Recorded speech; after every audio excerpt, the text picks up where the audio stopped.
倒数3秒。Les Nymphéas sont une série d'environ 250 peintures à l'une, élaborées par Claude Monet, impressionniste français pendant les 31 dernières années de sa vie. Ces peintures représentent le jardin de fleurs, et plus particulièrement la bassin de nénuphars。这种内容还行吗？对啊，你这种训法，万一把他弄得没有自信了怎么办？这种跟读，就算不懂法语的人都能蒙对1、2句，有什么会自信的？ Également dans d'autres œuvres comme la route de la Sierra Saint-Lazare。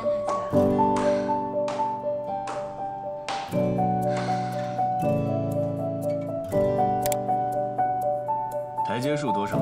一共157个，每次25个。伍德成之前做了7个，对吗？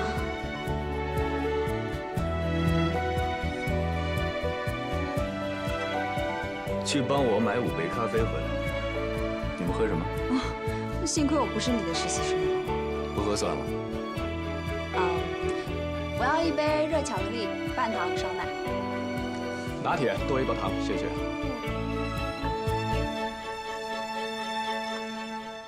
田主任要 espresso， 另外1杯大杯美式，三明治不要鸡蛋和花生酱，给你也买1杯，我请客。热巧克力半糖吗？喂。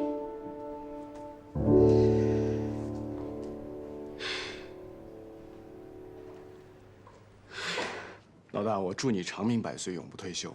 哪天要程主任当上了郑主任，我就直接申请政治避难了。哎，他数对了吗？会不会只数了1层，然后做个乘法？那防火层可就数不到了。还有防火层啊？我怎么不知道啊？我也不知道啊，谁没事走楼梯数台阶玩啊？中午网上好之后给咱们带午饭吧，吃什么我请。胡闹！程主任都可以让实习生带咖啡。 带咖啡也是我训练内容之一。练什么？跑腿啊？练注意力。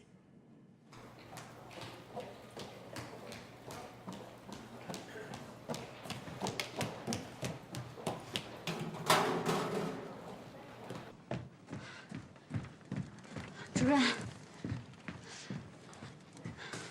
热巧克力半糖少奶，拿铁多1份糖，然后还有浓缩美式、三明治。 不要花生酱和鸡蛋，对吧？谢谢。刚才你在楼梯间听到的音频内容是什么？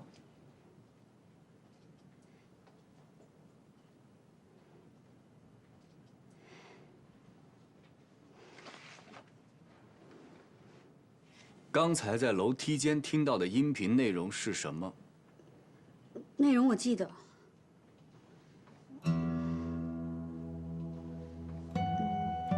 中途替我去买了杯咖啡就全忘了？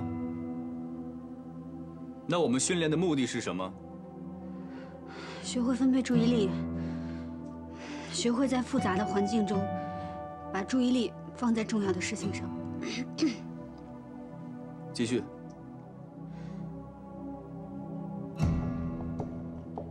我台阶数错了吗？我跟你说结束了吗？没结束吗？ 不是数完台阶就没了吗？我什么时候跟你说结束了？你在家躺着的时候，任务才结束，知道吗？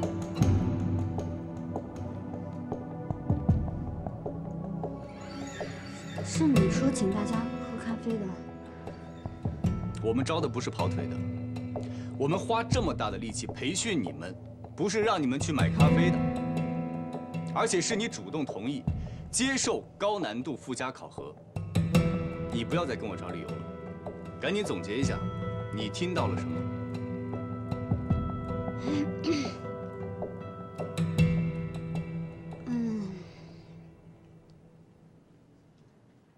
是莫奈作品的，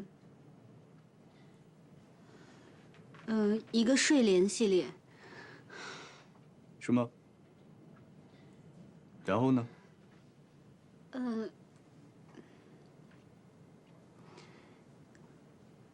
还有一个圣什么火车站，对不起，主任，名字我没记住。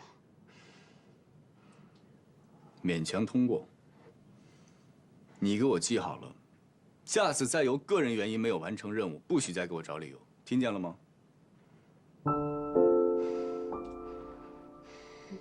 赶紧记下来，迅速给我翻成法语。李雷，我们的实习生现在是不是在训练室练视频跟读呢？我去看看。走，我跟你继续。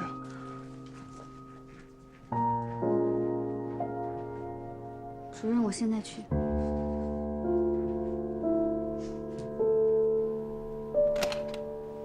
哟，你在啊？专注写报告30年。挂号处写着你休息，外面那么多人挂不上号，你在这写报告，你想干嘛？没什么。恭喜你，马上要当副主任了。这能挂号吗？挂号在1楼。爹，你在这儿别动，我去问问。高佳明，你别以小人之心躲我，我问心无愧。我压根儿就没看过你的临床数据报告，只是凑巧和你选了同一个方向。凑巧。要说我们还真是挺有缘的。老赵，你在周浦医院工作得有20年，一直致力于开颅手术的大面积出血控制，这怎么就帮我陪赞助企业老总开了个会，就突然对海绵状血管瘤这么感兴趣了？不要以为这个课题很容易攻克，要是容易，我都研究5、6年了，还能轮到你？这个病是神经外科的不治之症。是文道来找你，你以为是我巴不得想做这个项目？实话告诉你说吧，高建明，他们选择我不选择你，那是因为你影响力太小。他们商人说的做公益，扔钱也得听个响啊，只有我来牵头才行。是文道给的你钱。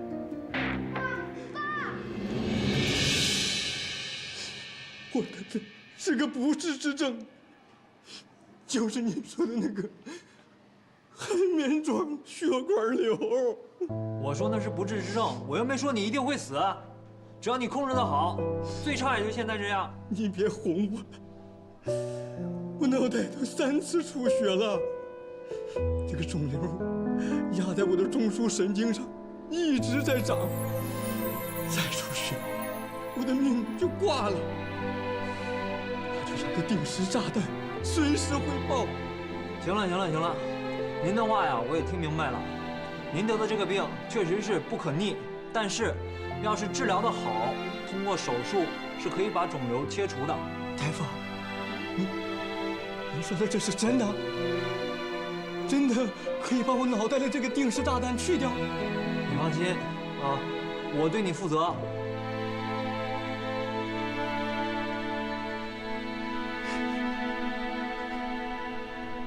不完善的基础设施和不易贸易的货物，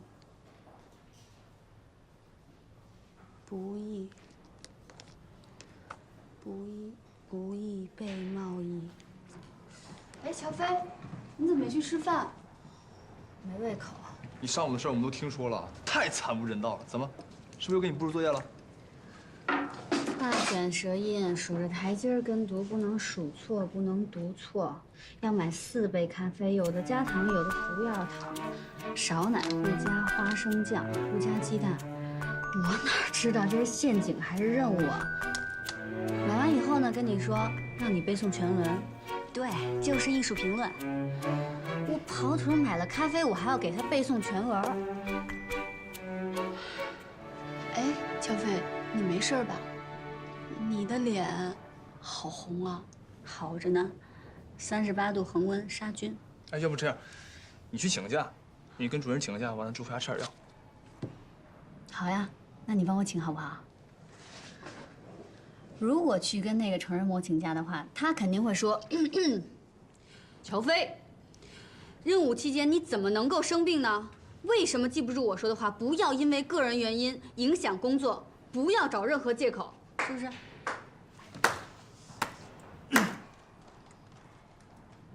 学得很像嘛，以后你来当主任得了。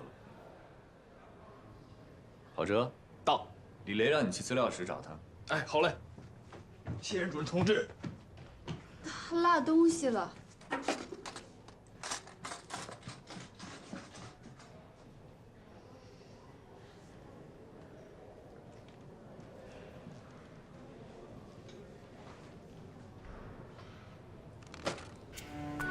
吃吧。说不下。抓紧一切时间休息，保存体力，这也是命令。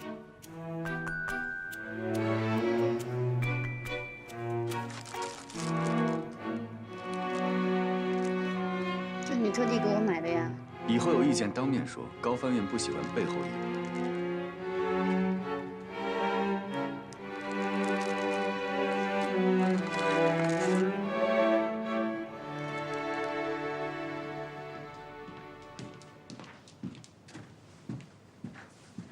这么快吃完了？不吃了，减肥。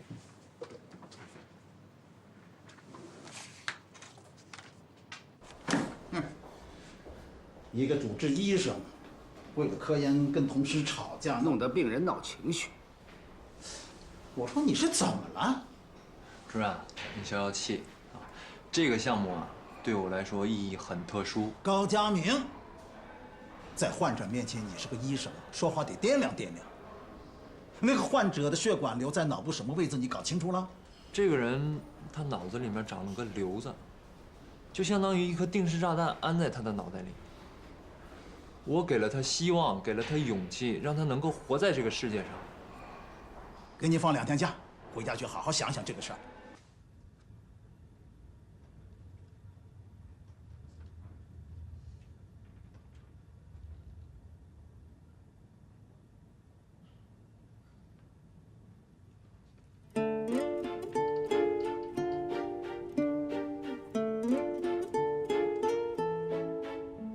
今天的交互传译练习题目不会太难，因为有的人跟我反映，说训练太难了。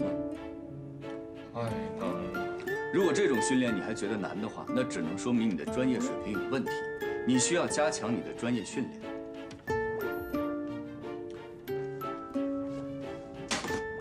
2个人自由解组，其中每个组派1个代表到我这儿抽取资料。1个人戴着耳机跟着听读，另外1个人根据搭档的听读进行翻译。2分钟换一次角色，先是2组。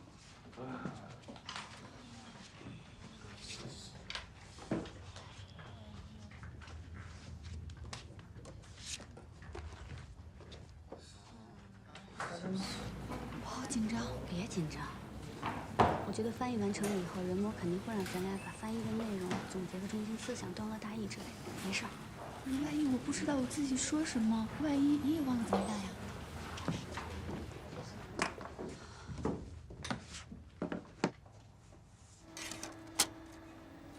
开始吧。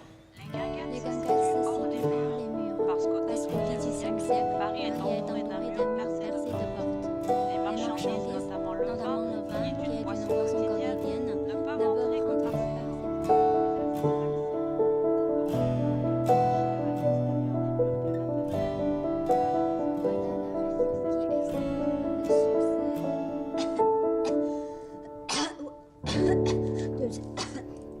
停。原文里有对不起吗？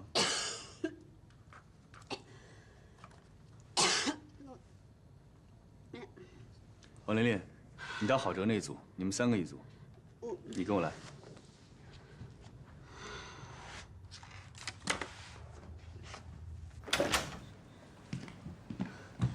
主任，对不起，我知道错了。生病了为什么不汇报？你说了不能因为个人原因影响工作。你这样病殃殃的工作不叫影响工作吗？你会拖累搭档。我不会拖累搭档的，我咬着牙也会完成的。不需要，你工作的时候身体就不是你自己的。你不要以为你带病工作，高翻院就会表扬你。你不向上级汇报，出了问题你负不了责任。主任下不为例。没有下次了。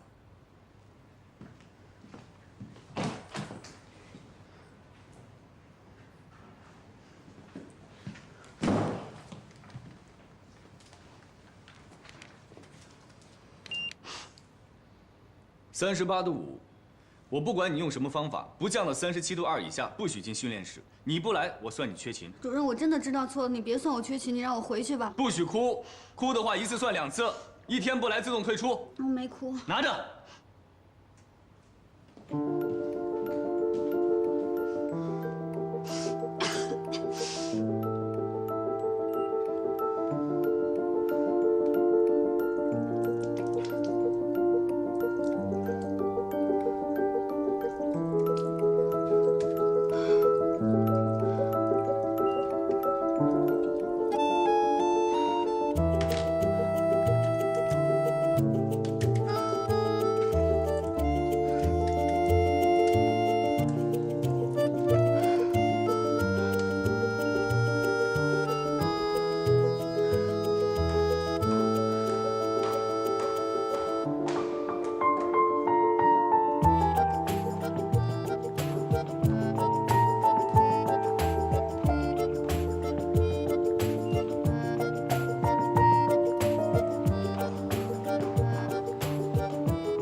等不了了，再试一次。哪有那么快呀？你才吃了15分钟药，那要1个小时才能生效呢。我现在不能等了呀！我再等就要被辞退了。你说早不烧晚不烧，为什么等到现在才烧呢？不行，我要去帮你跟人部请假。千万别去！你看，我已经站起来，我没事了，我还能转圈呢。你千万别告诉人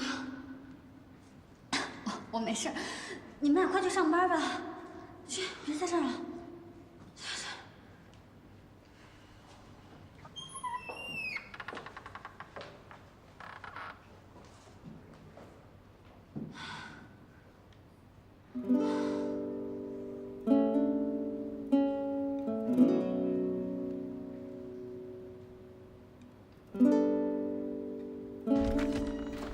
乔飞，乔飞，你在吗？乔飞，乔飞，乔飞，乔飞，乔飞，乔飞，哎呀，你没事吧，乔飞？我怎么睡着了？对呀，你怎么在这儿就睡了？我不知道，我刚才吃完药特别晕，我就睡了。我睡了多久啊？哎呦，你怎么还烧啊？哎，行了行了行了，你就别忙活了，都下班半小时了。程主任已经带其他实习生去吃饭了，让我过来找你。走了？让我算缺勤吗？这个我可不敢问他，还是你自己问吧。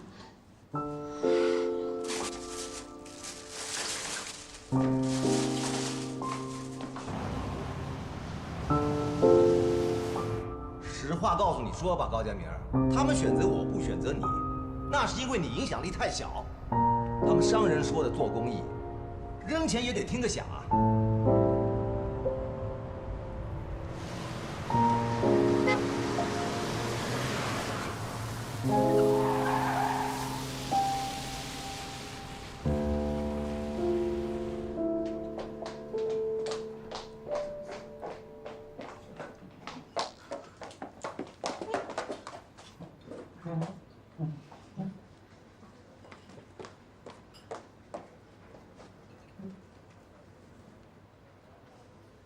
既然都下班了，大家就轻松一点吧。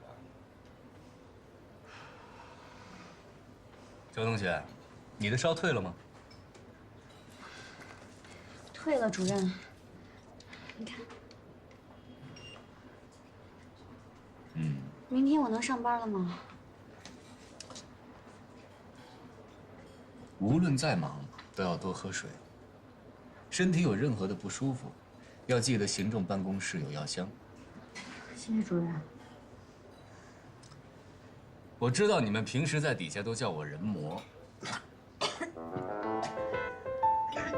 但是我个人觉得，我在生活中还是挺随和的。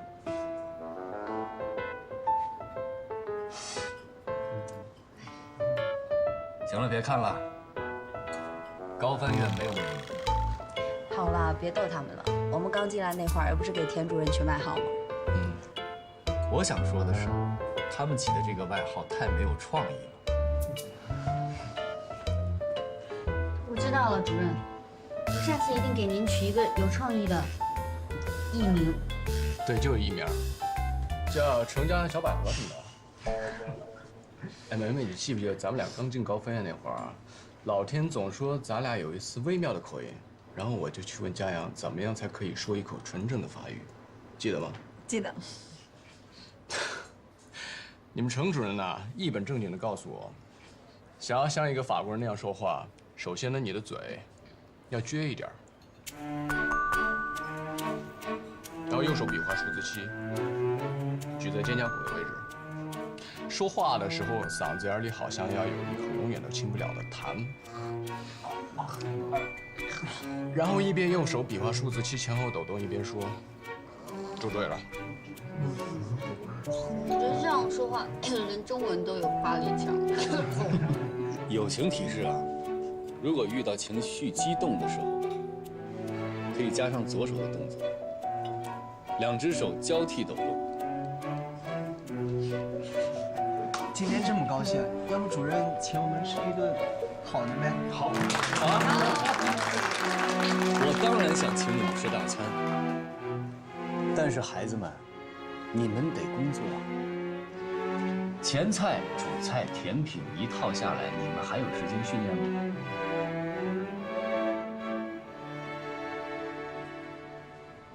上菜。爸，你为什么就不能相信他一次呢？你让我怎么相信他呀？我看你就是鬼迷心窍了。你放着那么多好的你不挑，你偏偏挑上一个假富二代。高佳明什么身份呢？他爸爸当年在高帆院那就是个司机，可是他爸爸连车都开不好啊，要不然他爸妈能死于车祸吗？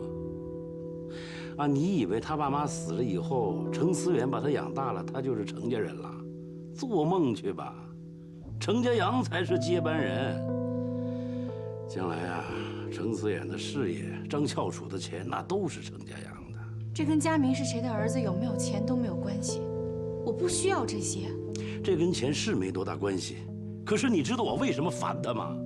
因为他心里根本就没有你。你喜欢他，你追了他这么多年啊，你为了他的项目居然突然从国外就跑回来跟我谈投资，要给他制造惊喜。可是他呢？他为你做什么了？你记住了，高佳明心里根本就没有你文小华。您这是对他有偏见。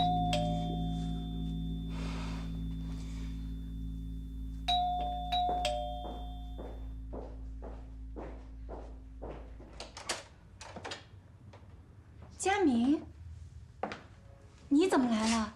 佳阳跟你说我回来了。我不知道你回来，怎么样，顺利吗？本来我想给你个惊喜的，不过现在出了点问题。刚好你今天来了，你跟我爸再谈谈你的想法吧。对，我来就是想找叔叔来谈一谈我的想法。文叔叔，你说，带着我的项目去资助我的竞争对手，这得是什么样的人能干得出来的？怎么了？钱是我的，我愿意怎么花就怎么花，我想给谁就给谁呀。爸，您别这样。孩子，你是不是有点傻呀？就算是你帮他把研究搞成了，他也不会跟你一起去瑞士生活的。如果他真有这个打算，他在国内搞什么研究啊？他在国内搞研究，那就是看中了你爸爸手里的钱。高建明，程思远养了你20多年了，怎么就改变不了你身上小市民的习气呢？看得出来吗？看得出来。文叔叔，你这么说就不对了。论小华的长相、性格、学历和你的钱都是他的优点。我选择小华就是被他的这些优点所吸引。不过碰巧有钱啊，是他最大的优点。佳明，你不要这样说话。那我怎么说呀？文叔叔把我死去的亲爸都捎带上了，我还怎么说？爸，佳明也是您看着长大的，他说话就是这样，其实他心里啊不一定是这么想的。不是这样吗？啊？你爸爸坐在自己家里，被这么个小兔崽子这么羞辱，为什么呀？啊？我就是想让你看清楚了，他到底是个什么样的人。他为什么敢这么放肆啊？他压根儿就没打算再跟咱们文家有任何瓜葛，否则你借他个胆子他也不敢。文叔叔，文叔叔，你也是过来人，怎么这么没有城府？我特别愿意为了钱娶小华，我也觉得青出于蓝他成不了红。我不是伪君子，我是真小人。不过我至少承认我是个小人。可您总在背后给人捅刀，可不好。行了，佳明，别再说了。我跟你的事儿，我们自己处理。在我这儿没有我和你的事儿，只有我家和你家的事儿。难道从头到尾你对我就一点感情都没有吗？小华，你能不能清醒一点？你哪只耳朵听过我跟你提过感情这件事儿？你也有选择的听听你爸的劝，至少在这件事情上，我跟他想法是一样的。那这么多年，我们俩到底算什么？我们一定会有结果的，你只要相信这一点就行。不会有任何结果，从一开始就是你情你愿，我没表过态。混蛋！小华，他的态度还不够明确吗？啊，你还要帮他羞辱爸爸到什么时候啊？那么多喜欢你、条件好的你不要，你非得要他，你自虐呀你！我知道你接下来要说什么了，该说的我都说完了，你是不是该让我滚了？看好你女儿，每次提分手、提复合的那个都是她。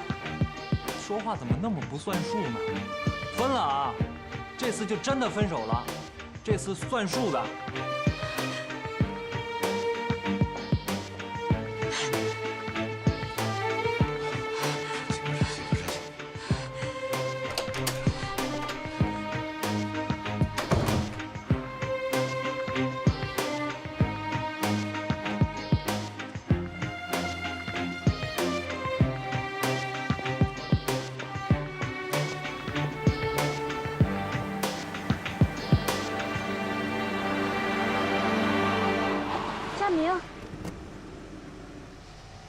夏明，你突然回来，怎么不打个电话呢？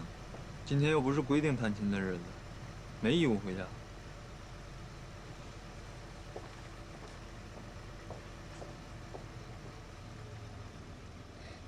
你怎么不留佳明呢？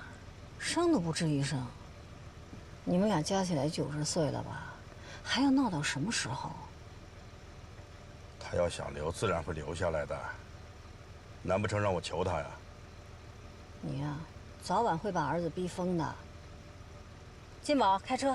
哎。